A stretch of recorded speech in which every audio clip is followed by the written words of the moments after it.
4 janvier dernier, La Bouille, petite commune du bord de Seine, connaît une crue record. Le fleuve déborde, la circulation est coupée pendant 4 jours. Commerces et habitations ont les pieds dans l'eau, les dégâts se chiffrent en dizaines de milliers d'euros. Une de nos équipes avait alors rencontré Stanislas, propriétaire de ce restaurant. Nous le retrouvons 2 mois plus tard. Là, on est en train de poser une déclaration de travaux pour faire un mur de la hauteur finale. Mais on va descendre, on va aller chercher les fondations, on va refaire l'ensemble parce qu'on ne veut plus trembler comme on tremble là. Et là, grosso modo, on a fermé pendant 10 jours. Ah oui, quand même. On a 10 jours de perte de chiffre d'affaires. On a entre 20 et 25 000 euros de chiffre qu'on n'a pas pu faire. Un peu plus loin, le long de la Seine, le maire tient à nous montrer d'autres dégâts survenus bien après les crues.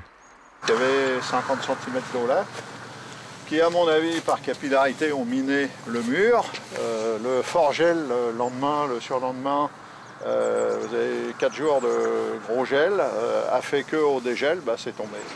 Voilà plus de 2 mois maintenant qu'il a adressé en préfecture une demande de reconnaissance de l'état de catastrophe naturelle pour sa commune. Il n'est pas optimiste.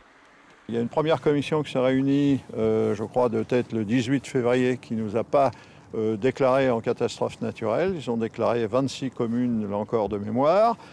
Une seconde commission s'est réunie, commission interministérielle le 9 mars, sur laquelle ils ont déclaré 13 communes, dont 3 en Seine-Maritime.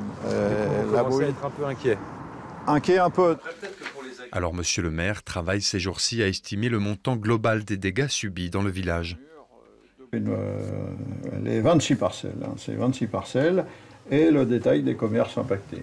Il est à vrai dire dubitatif sur les critères retenus. Selon lui, d'autres communes ont été moins impactées et ont pourtant obtenu la reconnaissance de l'état de catastrophe naturelle. Une perte d'exploitation dans un restaurant, c'est pas spectaculaire ça. 40 hectares d'inondés, c'est beaucoup plus spectaculaire.